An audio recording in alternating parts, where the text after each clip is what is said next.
आत्म के अहित विषय कषाय, इस पर चर्चा अपनी चल रही है। कषाय का प्रकरण चल रहा है और क्रोध पर लगातार कौन सा प्रवचन हो गया? तीसरा। कल दूसरा प्रवचन था क्रोध के ऊपर। पहले अपन उन 4-5 बिंदुओं को फिर से रिवाइज करते हैं, क्योंकि बार बार अच्छी चीज़ों को सुनने से आत्मसात होती है।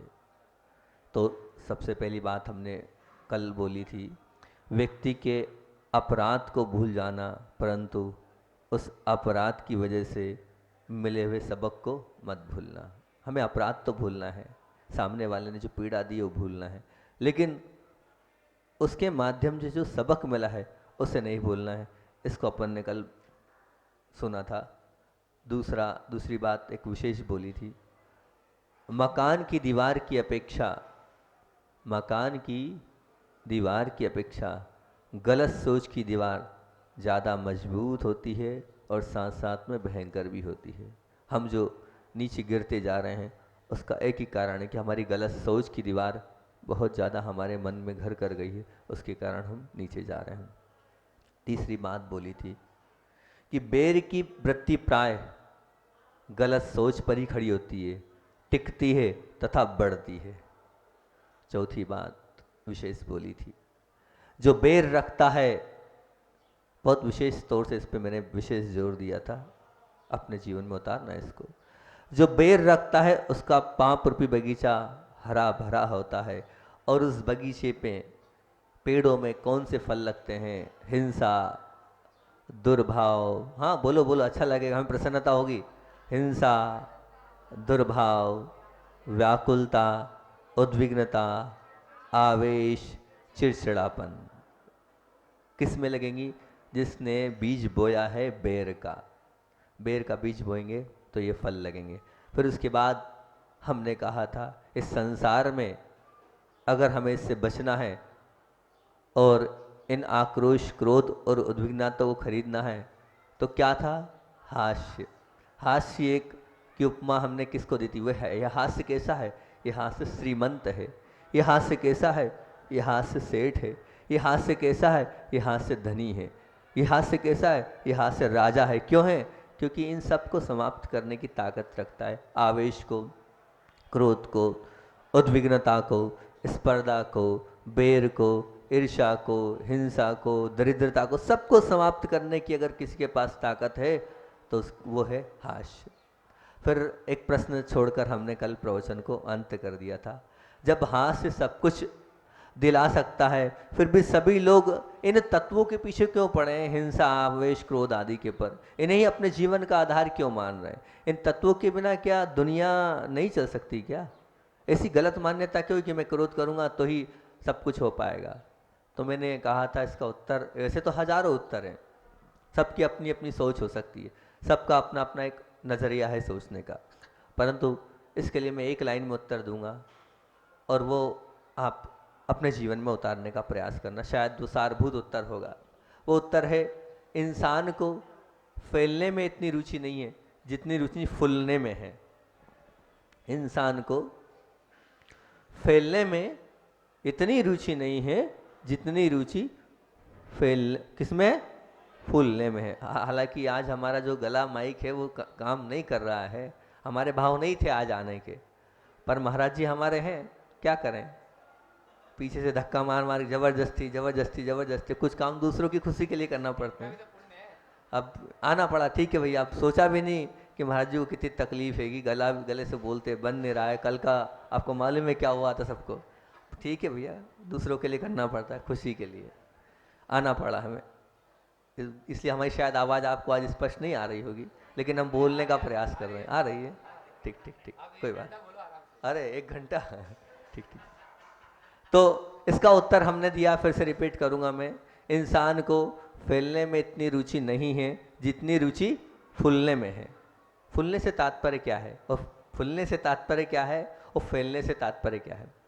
जो व्यक्ति फैलता है, फैलना मतलब फैलने का तात्पर्य होता है कि जिसका अस्तित्व प्रत्येक के हृदय में जाकर विराजमान होता है, उसको कहते हैं फैलना।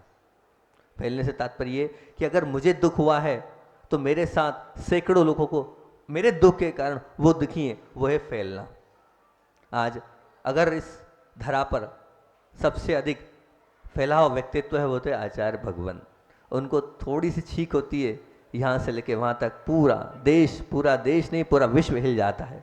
विधान चालू हो जाते हैं, मंत्र की आराधना चालू हो जाती है, पाठ चालू हो जाते हैं, बस हमारे आचार्य श्री जी क्या हो जाएं, स्वस्थ हो जाएं, अच्छे हो जाएं, मुस्कुराहट, वैसे तो मुस्कुराहट रहती है लेकिन उनको शारीरिक कोई तकलीफ ना हो। वो क्या है, उन्होंने अपने अस्तित्व को सभी के हृदय में फैलाया है। आज उनकी चर्या के माध्यम से, आज उनके व्यक्तित्व के माध्यम से प्रत्येक जनमानस के और प्रत्येक व्यक्तित्व के हृदय में उनका व्यक्तित्व आत्मसात है। ये होता है, क्या होता है, फैलना। फैलने से तात्पर्य हम ये लेंगे कि सबको अपना बनाना और सबके हृदय में अपना स्थान बनाना, ये होता है फैलना। आप विचार करें, आप कितने फैले हैं, आप फूले हैं कि फैले हैं, आप फूले हैं कि फैले हैं, आप कहाँ तक फैले हैं, आप किन किन के हृदय में वास करते हैं। आपकी संपदा तो बहुत है, आपके बहुत सारी कहना चाहिए दुकानें हैं, मकान हैं, पेट्रोल पंप हैं, खूब है। आज पेट्रोल पंप वाले आ गए हैं, क्या पता क्यों आए हैं, आज पहली बार दिख रहे हैं। पेट्रोल पंप हैं, सब है, पर वो चीज़ जो है ना, वो चीज़ फूलने वाली है। वो चीज़ क्या है, फूलने वाली है। फैलने वाली चीज़ तो क्या है कि हाँ, आपको कुछ कष्ट हुआ, आपके साथ 100 लोग खड़े हो जाएं तो मैं मानूंगा कि आप सबके हृदय में स्थान आपने पाया है। वो फैलना वही सार्थक होता है। तो बात फैलने की है कि अगर हमने फैला लिया अपने आप को और सबके हृदय में अपना वास कर लिया तो आप मान के चलना आप बहुत ऊंचे उठ रहे हैं। तो कैसे फैलें, फैलने के लिए कुछ 4-5 चीज़ें मैं आपके सामने रखता हूँ। जो व्यक्ति चाहता है महाराज जी हाँ मैं भी आचार्य भगवान जैसे फैलना चाहता हूँ, प्रत्येक के हृदय में वास करना चाहता हूँ, तो उसको क्या करना पड़ेगा। उसको सबसे पहली बात तो फैलता वो है, कौन फैलता है, फैलने में उसे अपने हृदय को विशाल बनाना पड़ेगा। जिसका हृदय विशाल होता है वही फैल पाता है, वही सबके हृदय में अपना स्थान बना पाता है। खुद का हृदय तो विशाल हो, खुद की सोच तो बहुत बड़ी और ऊंची हो, तब तो वो सबके हृदय में जा पाएगा। क्योंकि सबके वास, सबके हृदय में वास करने वाला वही होता है जिसकी बहुत लंबी ऊंची उड़ान होती है सोच के प्रति। तो सबसे पहली बात है, फैलने के लिए हमें क्या करना पड़ेगा, अपना हृदय विशाल बनाना पड़ेगा। दूसरी बात, पदार्थों की नुकसानी को गौण बनाना पड़ेगा। अर्थात अब बहुत सी ऐसी हमारा कुछ नुकसान हो गया, आज मान लो व्यापार में नुकसान हो गया किसी की वजह से या और भी कारण से कहीं हमारा नुकसान हो गया, उस नुकसान को हमें गौण रखना पड़ेगा। गौण मतलब ठीक है, जो हो गया सो हो गया, अब वापस तो आना नहीं है।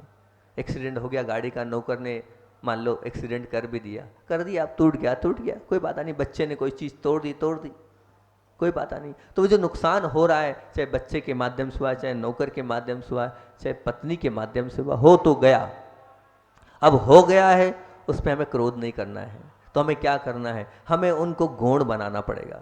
वो जो नुकसान हुआ है, वो जो हमारे लिए हानि हुई है, उसे हमें गौण बनाना पड़ेगा। अपने हृदय में ये बात ध्यान रखो, हमें अगर सबके हृदय में वास करना है तो गुणात्मक प्रवृत्ति हमारे पास होना चाहिए। हम अगर गुणात्मक प्रवृत्ति को अपनाएंगे तो सबके हृदय में वास करेंगे। एक बार माफ़ तो करो उस नौकर को जिसने मान लो एक्सीडेंट में उसकी गलती के माध्यम से कुछ टूट गया या कुछ नुकसान हो गया, वो जीवन भर याद रखेगा कि मैंने इतना बड़ा नुकसान किया और उसके बावजूद भी सेठ जी ने तू भी नहीं बोला, तेज आवाज में कोई बात नहीं, हो गया, सबसे हो जाता है बेटा, आगे से ध्यान रखना।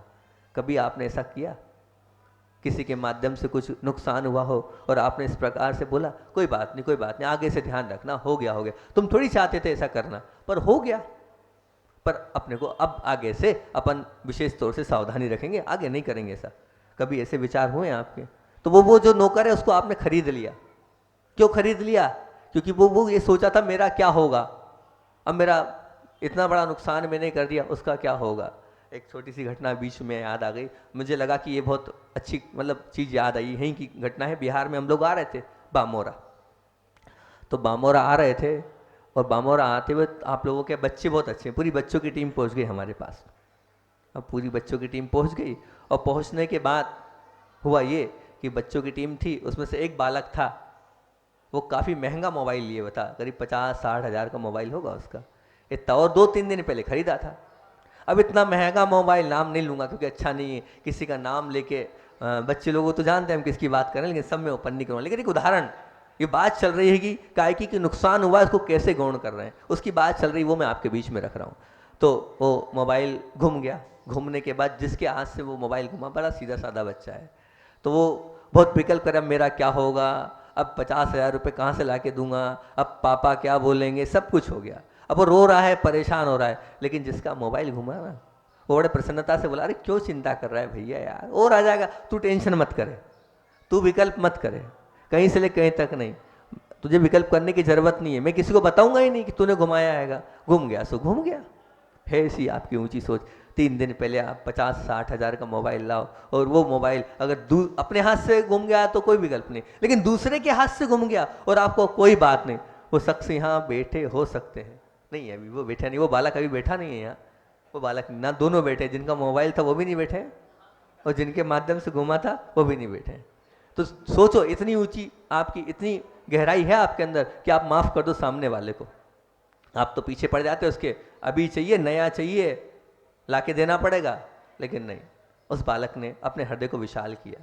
अब वो जिसका मोबाइल घुमाओ तो ठीक है, उसने एक बार उपकार किया, लेकिन जिसके माध्यम से मोबाइल गिरा ना, उसको उसने खरीद लिया है, वो जीवन भर ऋणी रहेगा उस व्यक्ति का, जीवन भर। 50,000 रुपये में उस व्यक्ति का वजीर खरीद लिया उसने, 50,000 रुपये का मोबाइल था, लेकिन उस व्यक्ति को खरीद लिया। खरीद के तो बताओ, किसी व्यक्ति को हृदय में स्थान तो बना के बताओ, लाखों रुपए दोगे तब भी किसी के हृदय में स्थान नहीं प्राप्त कर पाओगे, लेकिन उसने 50,000 रुपये में उस व्यक्ति के लिए, आज भी जब उस व्यक्ति की बात आती है तो वो बेचारा बड़ा नर्म हो जाता है, नहीं उनने मुझ पर बहुत बड़ा उपकार किया। ये होता है, क्या होता है, दूसरे के हृदय में स्थान बनाने का क्या करना पड़ेगा, नुकसान को गौण करना पड़ेगा। हमारा जो नुकसान हुआ है उसे हमें भूलना पड़ेगा, तब कहीं आप आगे बढ़ पाएंगे। तीसरी बात, दूसरों की गलतियों को भूलने की कला आत्मसात करनी पड़ेगी। दूसरों की गलतियों को, गलती से तात्पर्य, ये तो एक अलग चीज़ थी कि घूम गया, गलती से नहीं घूम गया, अब दिख रहा है सामने वाला गलत कर रहा है, उससे गलती हो रही है, आपने उसको समझाया था ऐसे ऐसे करना है, और वो वैसा वैसा नहीं कर पाया और भूल गया, गलती कर रहा है। अब उस गलती को आपको क्या करना पड़ेगा, उस गलती को भूलने की कला को आत्मसात करना पड़ेगा, तब आप क्रोध पर विजय प्राप्त कर पाओगे। तब आपके पास क्रोध का साम्राज्य नहीं होगा। उसकी गलतियों को आप आत्मसात करो, समझाओ, 1 बार 2 बार 3 बार समझाने का प्रयास करो, लेकिन अगर आपने उसकी गलती को लेकर ताना कसा तो क्रोध आएगा, और क्रोध आएगा तो फिर आपको मालूम, क्रोध के बाद बेर, वही जो अपनी यात्रा चलती वो चलेगी, सब कुछ होगा। तो ये चीज़ आपको ध्यान रखना है विशेष तौर पर, सामने वाले से गलती हो गई है, उसको भूलने की कला आत्मसात करना अपने आप में एक बहुत बड़ी कला होती है। उसे आप सीखें, उसे अपने जीवन में उतारें, उसको अपना स्थान दें। चौथी बात है, अहम की उपेक्षा करने की हिम्मत दर्शाना पड़ेगी। अहम की उपेक्षा करना पड़ेगी। अहम मतलब मेरापना, अपनापना, स्वयं का जो अस्तित्व है, अभिमान है। जब तक आप इस अहमपने को नहीं छोड़ोगे तब तक भी आप क्रोध को नहीं जीत पाओगे। जिनने अपना अहमपना छोड़ा है वो आगे बढ़ गए हैं, और जिनने अहम अपनाया है वो हमेशा नीचे गिरे हैं। अपने आप को ऊपर उठना है तो अपने जीवन में अहम को कोई स्थान मत देना, अहम को कोई अस्तित्व आपके जीवन में नहीं होना चाहिए। अहम समाप्त होगा तभी आप आगे बढ़ पाएंगे। तो ये 4-5 चीज़ें आप अपने जीवन में रखेंगे तो बिल्कुल आप आगे बढ़ेंगे। लेकिन फिर भी इंसान को ये सब कहाँ जमता है, ये नहीं जमता इंसान को।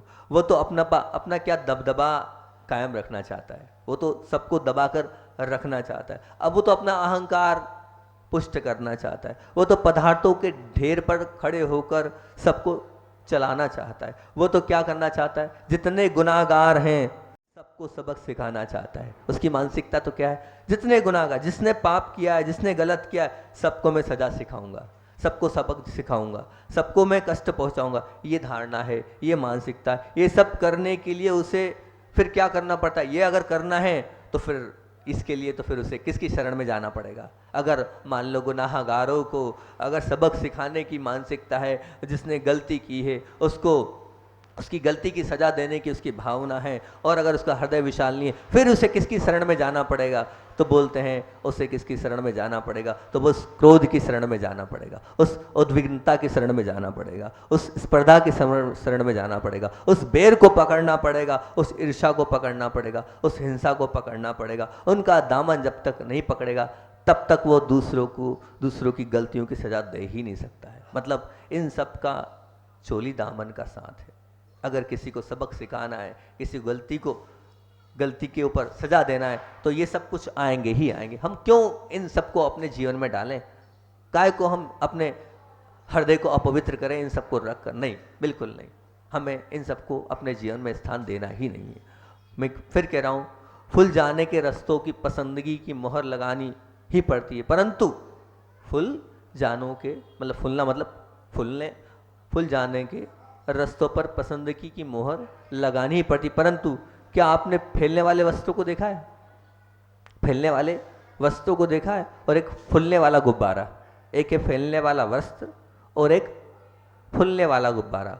फैलने वाला वस्त्र अपने को, दूसरों को, सबको संभाल लेता है। वो वस्त्र क्यों संभाल लेता है? देखो, आप वस्त्र पहने हो ना, उसने आपको संभाल लिया है। उस वस्त्र ने, वो फैलने वाला है, वो सबको स्थान देने वाला है। तो वो क्या कर लिया? आप कपड़े पहने हैं, मतलब उसने स्थान दिया है, तब आप कपड़े पहन पाए। तो कपड़े का स्वभाव क्या है? फैलने वाला है ना। और वहीं वो फूलने वाला क्या है? गुब्बारा है। बताओ, अधिक समय तक कौन टिकता है? फैलने वाला वस्त्र अधिक समय से टिकता है या वो फूलने वाला गुब्बारा? बताओ। वो गुब्बारे के अंदर आप चाहोगे ना दूसरी चीज नहीं भर सकते, दूसरी चीज भरोगे तो निश्चित तौर से वो गुब्बारा समाप्त हो जाएगा। फैलने वाला वस्त्र टिक जाता है, लेकिन फूलने वाला वो गुब्बारा फूट जाता है, समाप्त हो जाता है, उसका अस्तित्व फूलने में समाप्त होता है। जिसने अपने जीवन में फैलते रहने का मिशन निर्धारित किया है, उसने अपनी सलामती निश्चित कर ली है। ध्यान रखना, जिसने अपने जीवन में फैलने रहने का मिशन निर्धारित कर लिया है, और फैलने रहने के लिए आपको मैंने 4-5 चीज बता दी है। अपने हृदय को विशाल करना पड़ेगा, है ना, और क्या, जो गलतियां हुई उनको गौण करना पड़ेगा, और क्या, अपने अहम को समाप्त करना पड़ेगा। ये सब चीजें वो होती हैं जो फैलने वाले स्वभाव की होती है, फूलने वाले स्वभाव की नहीं होती है। तो अपने जीवन में जिसने फैलने के स्वभाव को निर्धारित कर लिया, उसने अपने जीवन में ये मिशन बना लिया, बस मुझे तो ये मिशन है कि मुझे तो सबके हृदय में वास करना है। उसके लिए चाहे जो हो जाए, मैं बिक जाऊं तो बिक जाऊं, मैं समाप्त हो जाऊं तो समाप्त हो जाऊं, लेकिन मुझे सबके हृदय में वास करना है, सबके हृदय में स्थान प्राप्त कराना है। तो वो व्यक्तित्व कौन होगा? जो इन सब चीज़ों को रखा है, जिसने अपने जीवन में फूलते रहने का निर्णय लिया है। तो ध्यान रखना, उसका विनाश तो निश्चित है, उसका नाश तो निश्चित है। वो तो एक न एक दिन तो उसको जाना ही जाना है। एक और गंभीरता आपके सामने रखता हूँ। फोड़े में यदि मवाद हो जाता है तो फूल जाता है। देखा आपने? आपको कभी कोई फुंसी हुई हो, फोड़ा हुआ हो, तो फोड़े में जैसे ही मवाद आता है तो जो मवाद के कारण वो फोड़ा फूल जाता है ना। मान लीजिए शरीर के किसी हिस्से में किसी ने आपको मार दिया या आप गिर गए, तो सूजन आ जाती है, वो भाग फूल जाता है। अब ये क्या है? ये फूलना कैसा है? कष्टदायी है, दुखदायी है, त्रासदायक है। जो आप फूल रहे हैं, इस फूलने में आपको क्या हो रहा है? कष्ट का अनुभव हो रहा है ना। तो इसी प्रकार से जो आप फूल रहे हो, ऐसे ही कष्टों को आप अपने जीवन में स्थान दे रहे हो। एक पानी का बुलबुला है, वो फूला है, उसकी क्या उम्र? बताओ, पानी का बुलबुला कितनी देर में जाएगा? आपने पढ़ा ना 12 भावनाओं में, कौन सी लाइन आती है वो 12 भावनाओं की लाइन? हाँ, क्या फिर से बोला? मैं भूल रहा हूँ। पानी वाली लाइन आती है ना, 12 भावनाओं में वो लाइन आती है कि ओस बूंद जो गले धूप में, वाह अंजलि पानी, छिन छिन यौवन छीन होते। हाँ, नहीं, ये नहीं है, दूसरी चीज है। तो उसमें क्या है? पानी के बुलबुले का क्या स्वभाव हैगा? बताओ।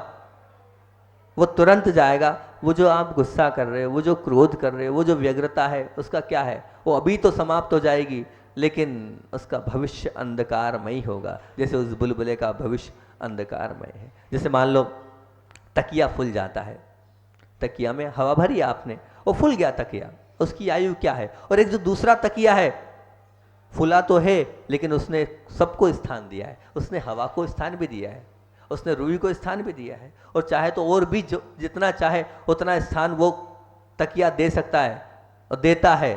परंतु ये बताओ, वो जो हवा वाला तकिया है, जरा सी सुई लगी, अब खूब फुला लो, दोनों गाल आपके है ना फुला फुला के खराब हो जाएंगे, दर्द करने लगेंगे। लेकिन वो जो तकिया है, वो तकिया फूलेगा नहीं फूलेगा।